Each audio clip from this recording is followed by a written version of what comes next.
দেশে প্রতি বছর হৃদরোগে প্রাণ হারান 2 লাখেরও বেশি মানুষ, আর প্রায় 30 লাখ মানুষ হার্ট ফেলিওরের মতো জটিল রোগে আক্রান্ত থাকায় দিন দিন বাড়ছে উদ্বেগ।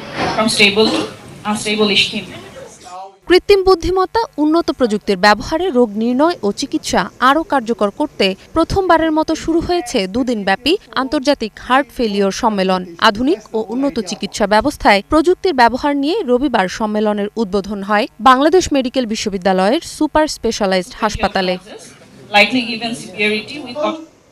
সম্মেলনে এআই ভিত্তিক ডায়াগনস্টিক ও আধুনিক কার্ডিয়াক ইমেজিং প্রযুক্তিতে হাতে কলমে প্রশিক্ষণ নিচ্ছেন হৃদরোগ বিশেষজ্ঞরা। এছাড়া কৃত্রিম বুদ্ধিমত্তা, কার্ডিয়াক এমআরআই সহ বিভিন্ন প্রযুক্তির মাধ্যমে হৃদরোগের প্রাথমিক শনাক্তকরণ, ঝুঁকি নির্ধারণ এবং কার্যকর চিকিৎসা ব্যবস্থাপনার ওপর জোর দেওয়া হচ্ছে। আমরা হার্ট অ্যাটাকের চিকিৎসা করি, ওষুধ দেই বা অ্যাঞ্জিওগ্রাম করা হয়, অ্যাঞ্জিওপ্লাস্টি করা হয়, অনেক কিছুই করি, কিন্তু হার্ট ফেলিওর নেগলেক্টেড। এটা যাতে আর্লি ডিটেকশন করা যায় এবং প্রপার টাইমে চিকিৎসা করা যায়, সেই উদ্দেশ্য নিয়েই আমাদের একটা সচেতনতা ডেভেলপ করার জন্য এই প্রথম একটা ইন্টারন্যাশনাল কনফারেন্স।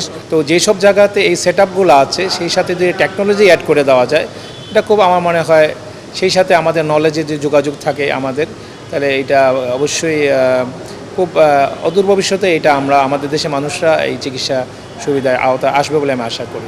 আমাদের অনেক ক্রিটিক্যাল ডাটাবেস, অনেক কিছুতে আমি যদি এর কাছ থেকে হেল্প নিতে পারি, এটা আমার অল্প সময়ে জিনিসটা সমাধানযোগ্য। যে এই রোগীটা হার্টের রিং পরাইলে উপকৃত হবে কি হবে না, সেক্ষেত্রে আমি মনে করি কার্ডিয়াক এমআরআই খুবই সম্ভাবনাময় একটা পরীক্ষা।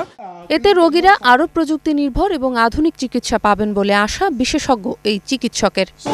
কার্ডিয়াক এমআরআই, হার্টের এমআরআই বাংলাদেশে একদমই প্রথম, এবং এতে এত সূক্ষ্মভাবে কাজ করে, এত সূক্ষ্ম ডায়াগনোসিস বের করতে পারে যেটা বাংলাদেশে এখন পর্যন্ত আবিষ্কৃত হয়নি। কার্ডিয়াক সার্কয়েড, তারপর অ্যামাইলয়েড, হাইপারট্রফিক কার্ডিওমায়োপ্যাথি, এগুলি বাংলাদেশে ডায়াগনোসিসই হয় না।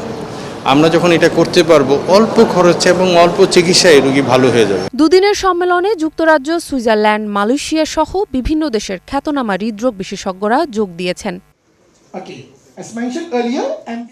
জুলিয়া তানহা, ৭১, ঢাকা।